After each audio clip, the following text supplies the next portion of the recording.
All right, welcome to another week of Caps Chat. I'm Cody Lefkowitz, the voice of your Capitals, and I'm here with two recent alumni, Joey Lamoreaux and Chase Brand.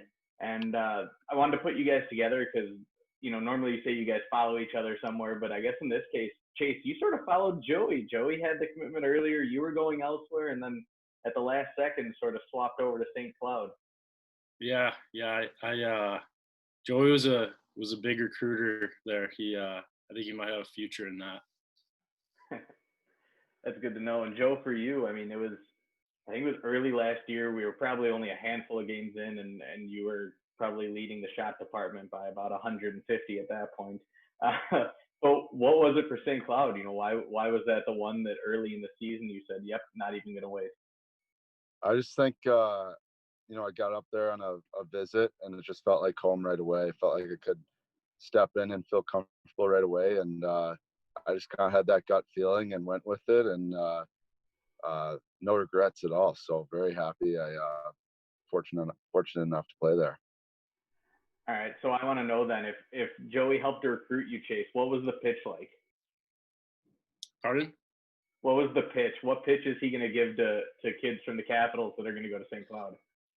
I mean, yeah, he kind of said it like it's just a family here. Like, I mean, you could, like he said, you could tell right away. Like right when you come, it's everyone leaves their egos at the door, and I mean, last year's team was probably one of the most close knit teams I've ever been on. So yeah, it's just like kind of a brotherhood, I guess, in that sense.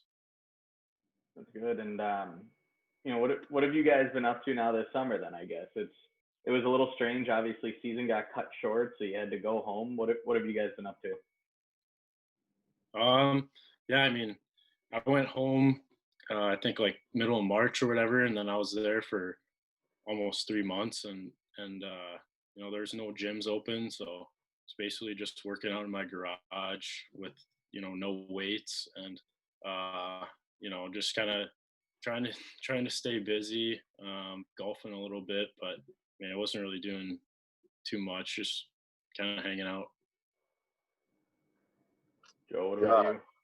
Yeah, I mean, I was working on my short game once the snow melted, so still not good. Still, clearly I need more time on that, but yeah, obviously just like working out, skating as much as I can, what's available. And like during the whole quarantine, it was actually kind of nice to have school to just focus on our classes. And I was in like, if this would have happened in juniors, I think I would have gone a little more insane. But it was nice to have some schoolwork, some structure to my day and schedule.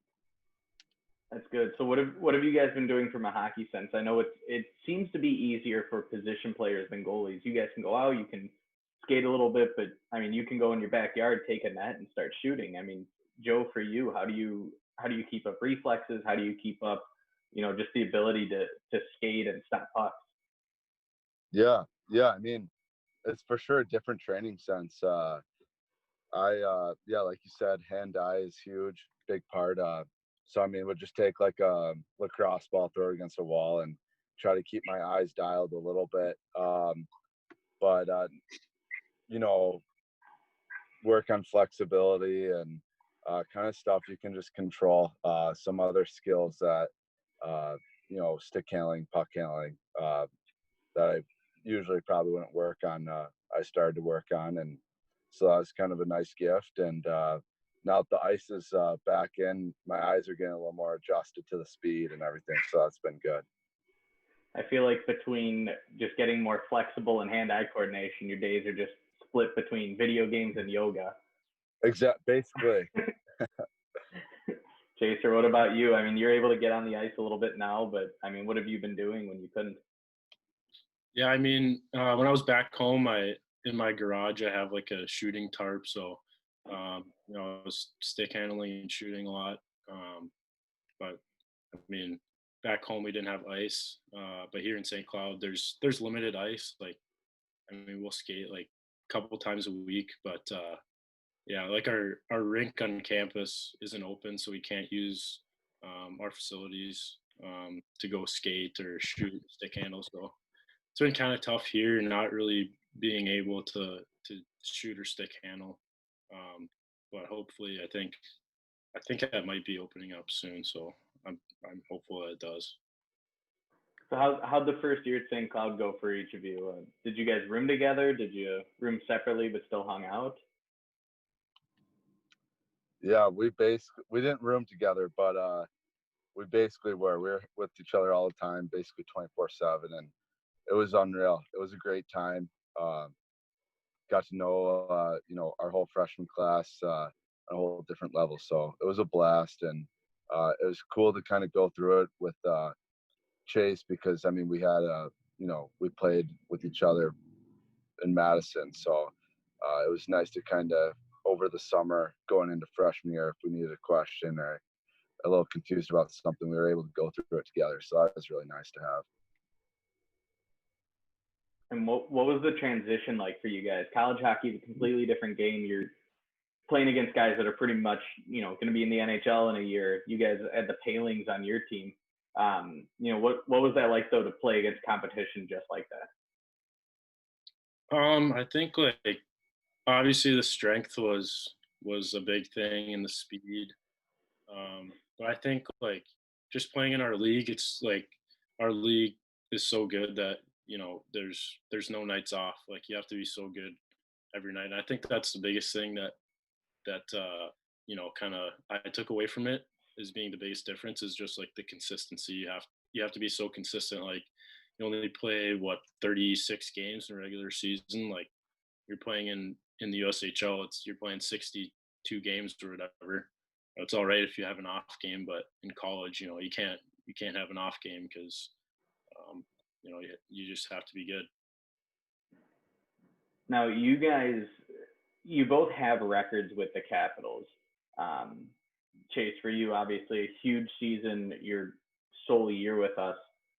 54 points, you put it up, you did it every time in and out, and you made sure you're top of the leaderboard there. Joey, for you, it's not so much a season-long one as it was a game, and it was that I think it was March 7th game against Team USA, the comeback. I think you had 58 saves in that game on 61 shots, most in Capitals history.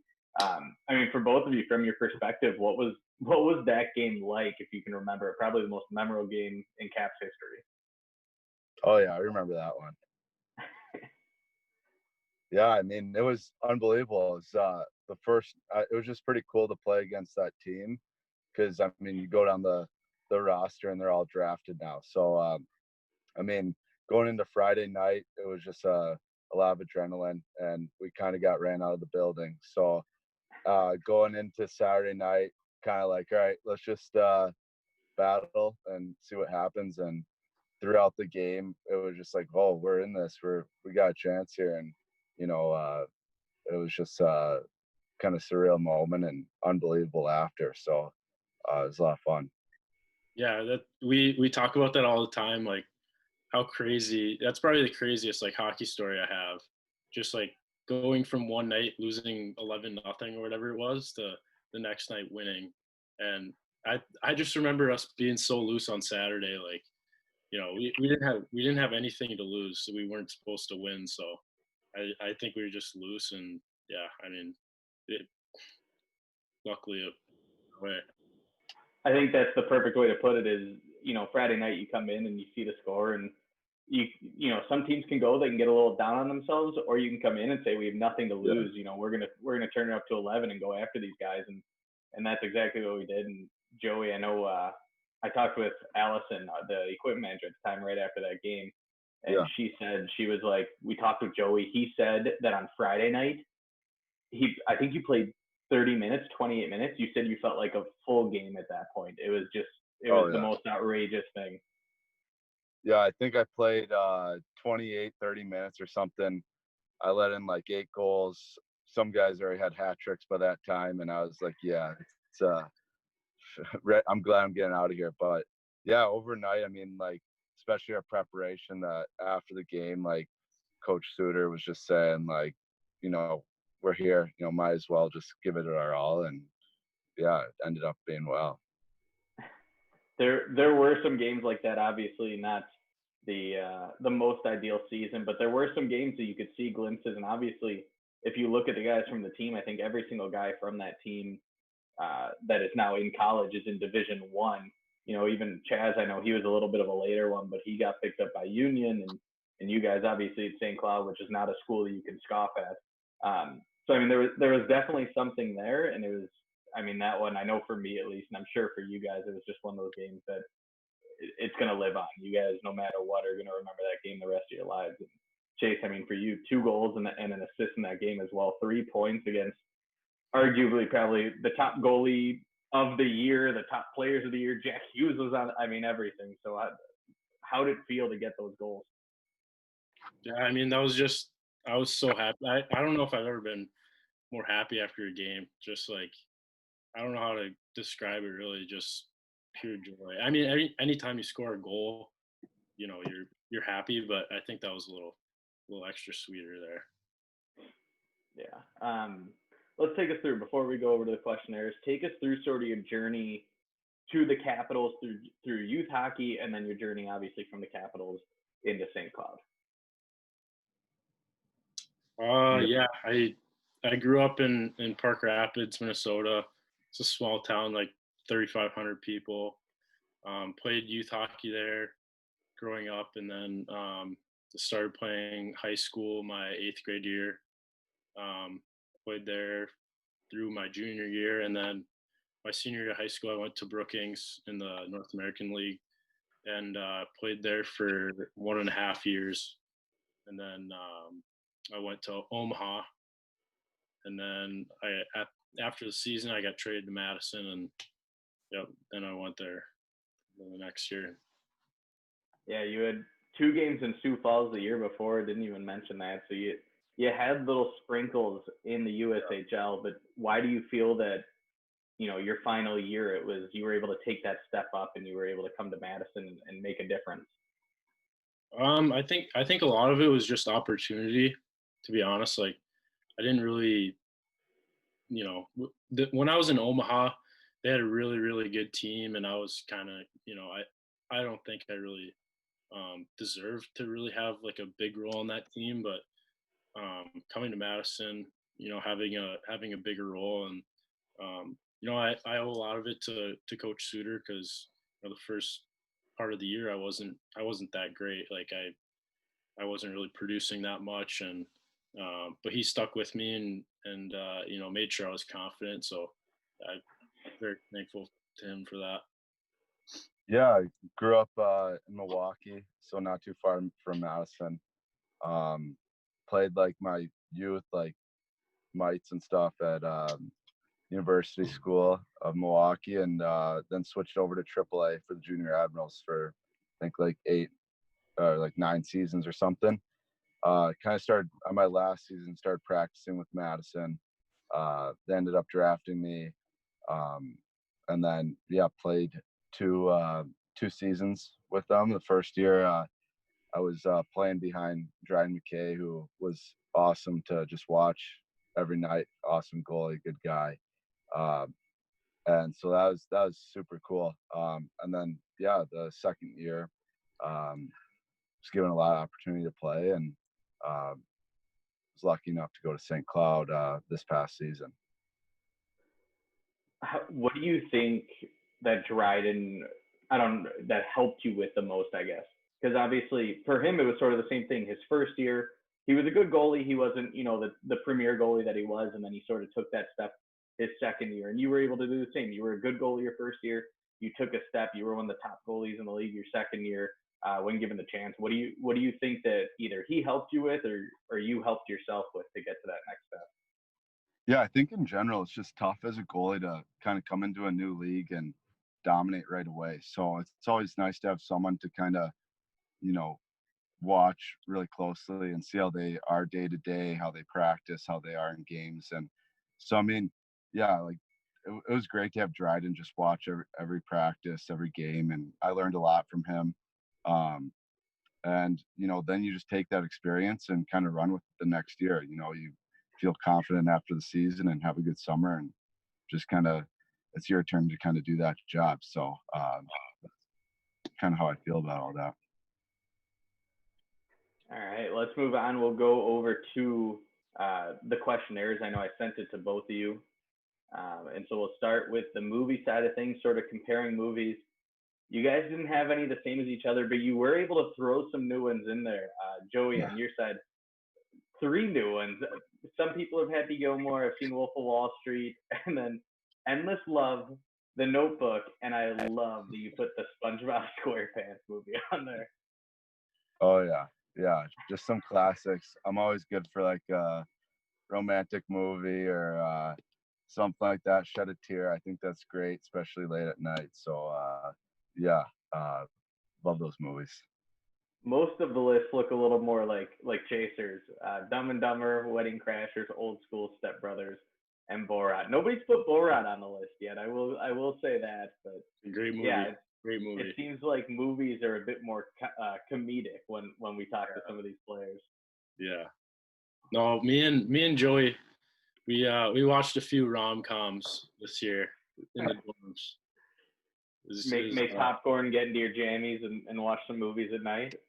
Yeah, a lot of Basically, awkward silence after the movie ends. Just kind of checking around, see if anyone's crying, but it was fun. we went through a lot of tissues. A lot of tissues.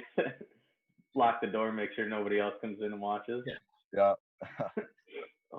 SpongeBob SquarePants, it was on the other day. It was in my house. We actually turned it on, but why? How does that break your top five? Just kind of looking back at like my childhood, I mean, just a classic. I don't know. No one's really asked me my top 5 favorite movies, and when I was thinking about them, it just came in my head. It's like, well, it must be top 5 then if I'm thinking about it. So, always a classic. Love SpongeBob, so it's a good movie. So, were you a big SpongeBob TV show guy then? Oh, huge. Yeah. I'd watch it every morning before school.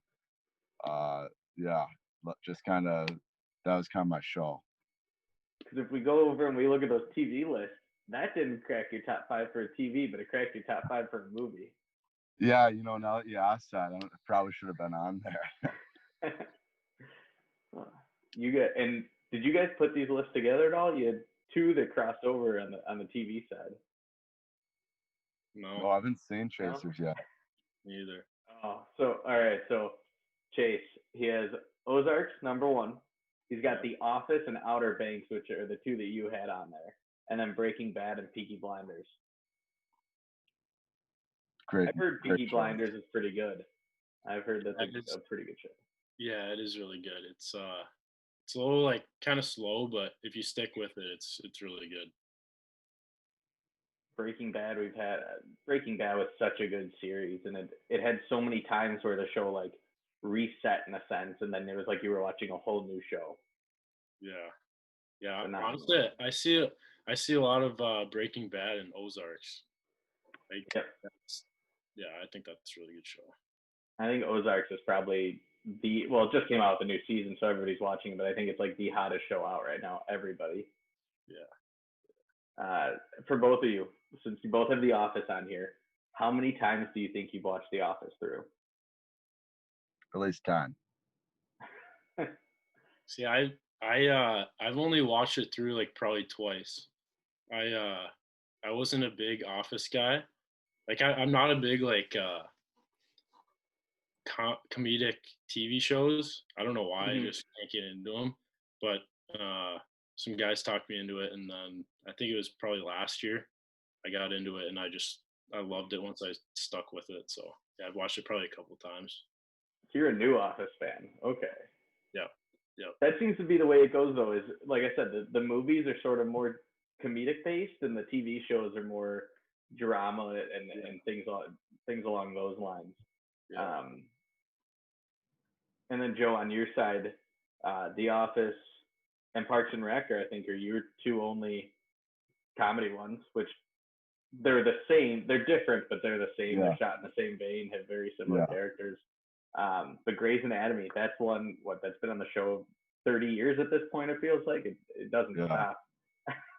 Yeah, I watched the new season in quarantine this year, and I mean I like that show a lot. I wish I had a brain to be a doctor, but I just don't really have the brain for that. So I try to learn as much through the TV show, and maybe someday I'll, give CPR on the side of the road or something because of the show. But yeah, no, it's a good show. A lot of drama. Yeah, it keeps me up at night. So You don't even have to be a doctor. Just start spewing out some phrases and verbs every so often. See what you can get. exactly. There you go. Help Chase out next year. If he's got an injury, you got it. Chase, you got to go to Joe. Yeah, I'll take him up. He's my personal trainer now. Yeah. And then aside from that, yeah, Outer Banks and Selling Sunset. I don't know. I've never heard of that show. Oh, it's a must watch. Basically a real estate company or something. I don't know exactly what they are, but they're a real estate business in California, like LA. And they basically just sell mansions every day. And like there's some drama with like boyfriends and stuff. So I mean, there's a little drama, but it's just kind of sweet. They like sell like $45 million houses and get like $1 million commissions. And it's like, dang, that's pretty cool. This might be.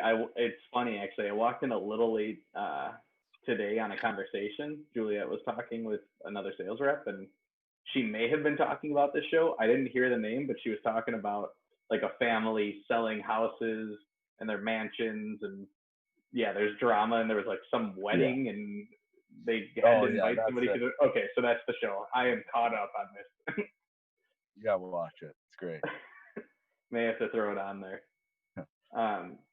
So usually we have guys fill out a video game one, even if it's a couple, but this last one, Joe, you filled it out. Chase, not a video game guy at all, huh? I've never had a gaming system ever. Really? It's rare for people. I'm not that much older than you, but people our age. Yeah. My parents, like, they always just kind of wanted me to be outside, and I live on a lake, so pretty much in the summer I'd just be, on the lake or playing baseball with my friends, or so they never really wanted me to play video games. And then when I got older, I just, that's just kind of how I was. I wanted to be outside and playing, golf or just hang out with friends. So yeah, I never got into video games. What about now though? College is such a different thing.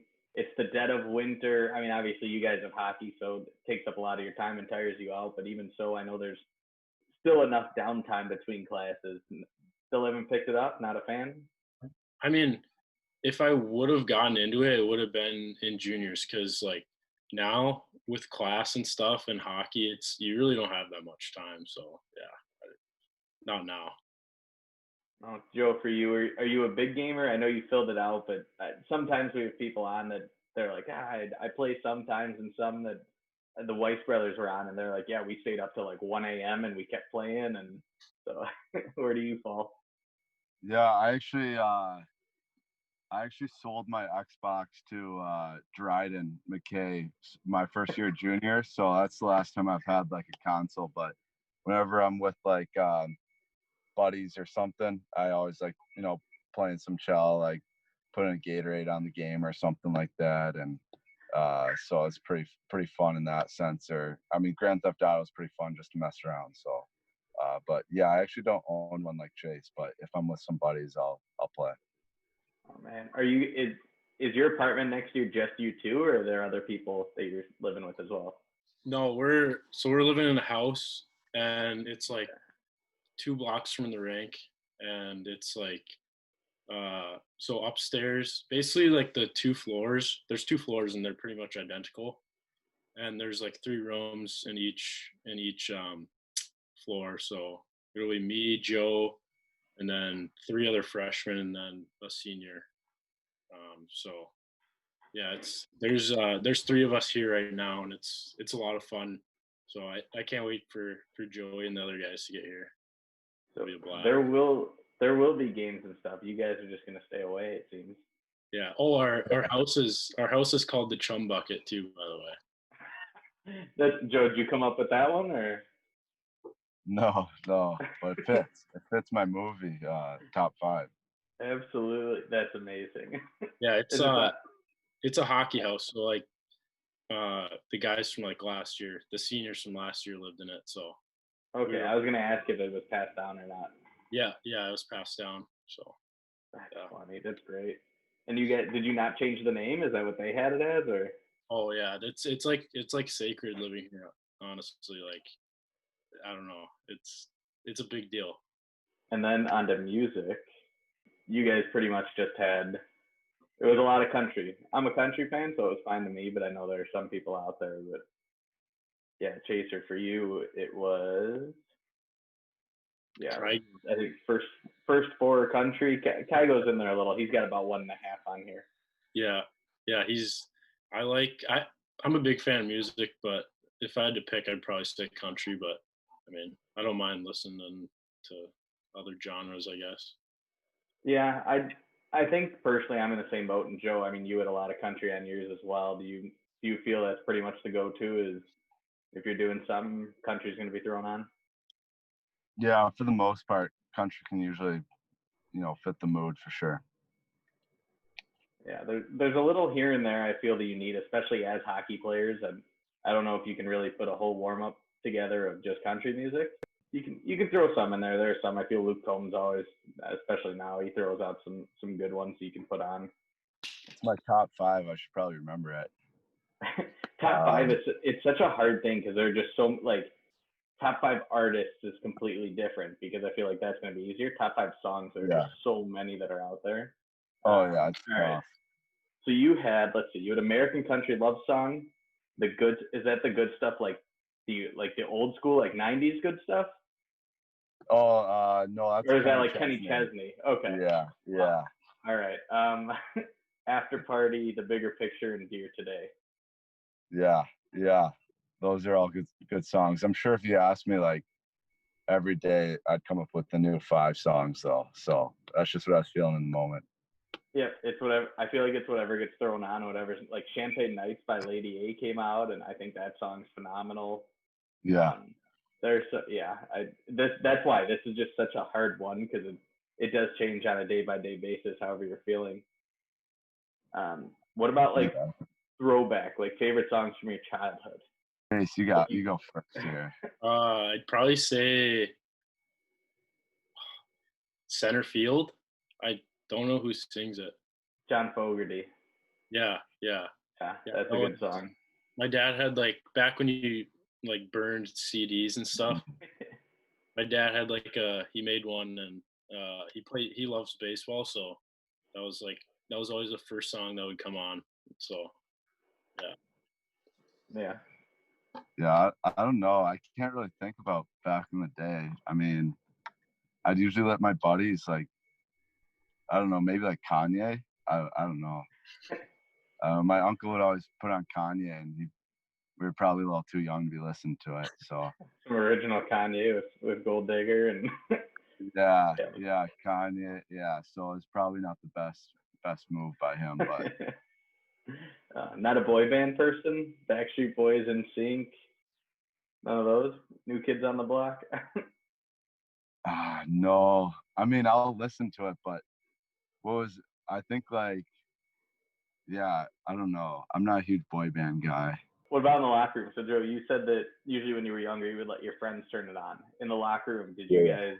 Were you ever the DJ? Did you ever take the aux cord and run it? No, I was never that guy. No. Chase, no. Are you talking about like in St. Cloud, like right now, or either in Madison and St. Cloud and where were you? Brookings, Omaha, any of it? I mean, in St. Cloud, we just have like a computer, so like anyone can go and like type in a song. So I've put a couple songs in there.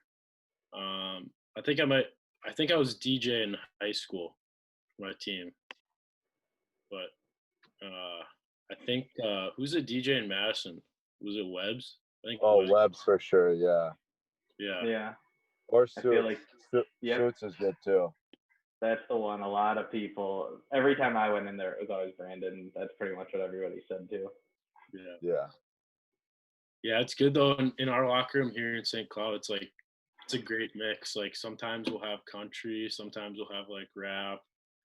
EDM. Like sometimes we'll even have like old school, like throwback rock. So it's a pretty good mix.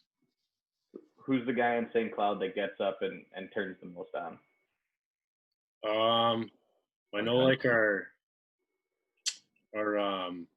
like pregame, because we had like a pregame playlist kind of that would play every game, and that was, we had two of them. One of them was Spencer Meyer and one of them was Jack Ashawn. So I think it's kind of like tradition that the captain plays like right before a warm up. So yeah. All right, let's go last sort of segment here. We'll start off with a question. Who would you guys say is your closest NHL comparison?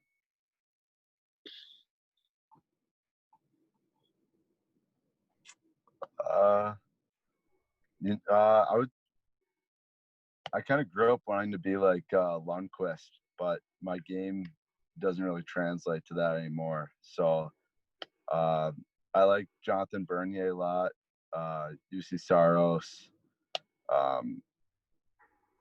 those guys. I think Brian Elliott too. Actually, watched him growing up. So I'd say those guys for sure. Try to play like them. Brian's he's a Madison guy now. You should find a way to talk with him, get some tips from him, see what he has. I know. I really should. Yeah, I watched him when he's at Wisconsin, and I felt like I always kind of played like him too. So wore the same pads and everything. So that'd be great. That's good. Chase, what about you? Who's the guy? I mean, I'd probably like I really like watching Johnny Gaudreau. That's who I try to like emulate my game after. But I'd probably say like Victor Arvidsson maybe. Just like kind of a smaller guy, but plays hard and isn't afraid to kind of go in front of the net. So that's I'd like to play more like Johnny Gaudreau, but I think maybe I'm more like a Victor Arvidsson. Not a bad guy to try and emulate, though. Yeah, that's true. All right, so I've been doing these more with the guys from this year's team, but I want to see if you guys have some answers as well. So we'll start off. What was the best USHL arena that you played in? Sioux Falls. Sioux Falls.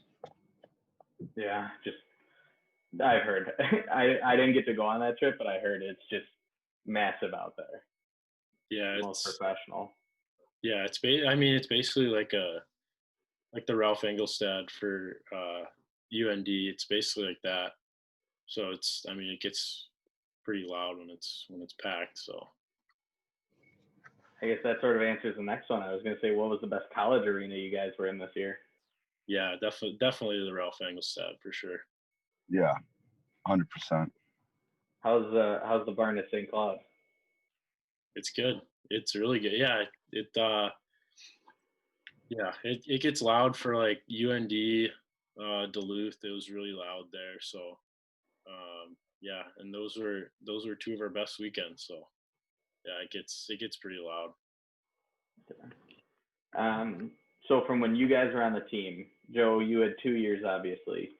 If you guys were getting into a tag team match with anybody that you played with at Madison, who would be your partner? Tag team wrestling. Oh. I'd probably take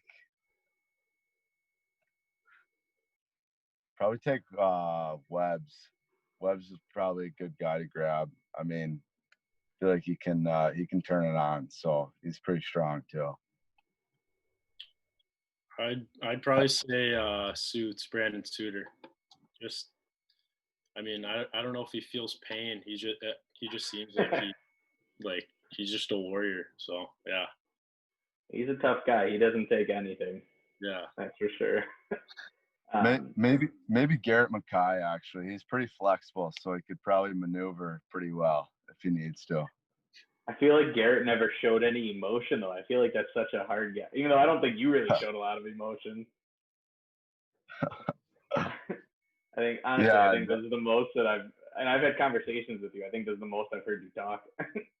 Yeah. I don't know. I think as a goalie, you kind of have to be like that a little bit. Maybe it's because it's summertime. Usually the next one is if you were to go to a movie with the team and it's a sad movie, who's most likely to cry? But I guess so we know it's going to be one of you from what it seems. Ooh.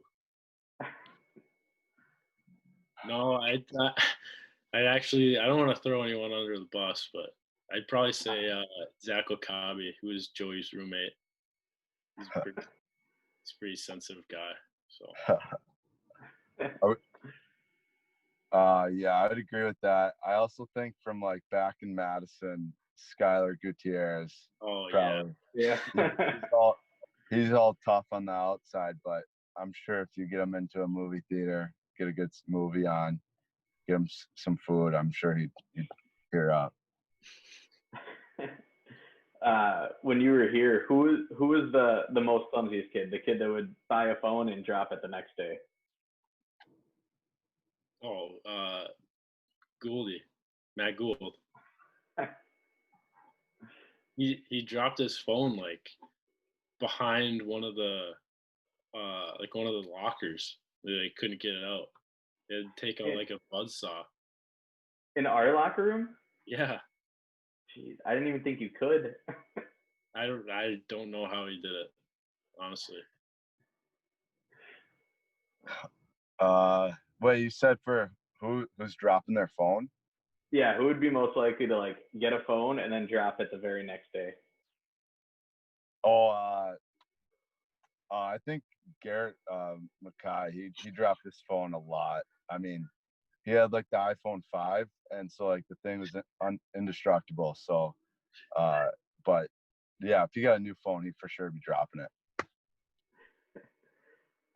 And then from the teams in Madison, who would you say is a player that's most likely to go in for a big hit and guy just sidesteps him and he goes right into the boards?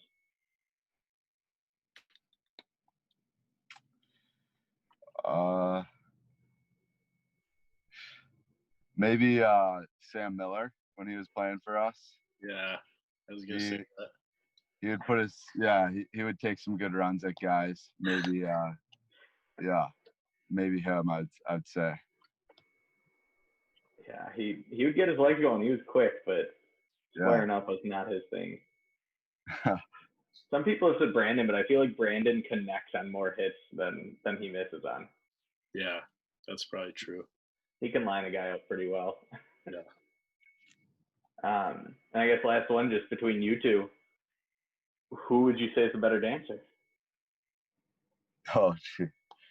I don't know. Actually, Joey, he can vibe. Let's just say that.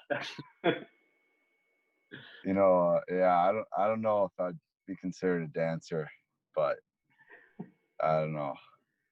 Joey's got some pretty unorthodox moves, but people seem to like it. Yeah. I usually try to get guys to dance, but Joey's in a car, so it's a little tough right now. Yeah, I'm not. Oh, I'm glad I'm gonna. Chase can. He's in his room. I'm glued. We should get Chase to dance then, huh? Let's see something. Maybe another time. Maybe another time. We'll have you guys dance and we'll post it to like Instagram. We'll see who votes on it. I don't know. Sounds good to me. There we go. All right, guys. Thanks for coming on. Always fun to talk with you, catch up, and I hope we can get back to normal and watch you guys up at St. Cloud again this season. Yeah, thanks for having us. It's a lot of fun. Yeah, thank you. Great to catch up and everything. Yep, thanks, guys.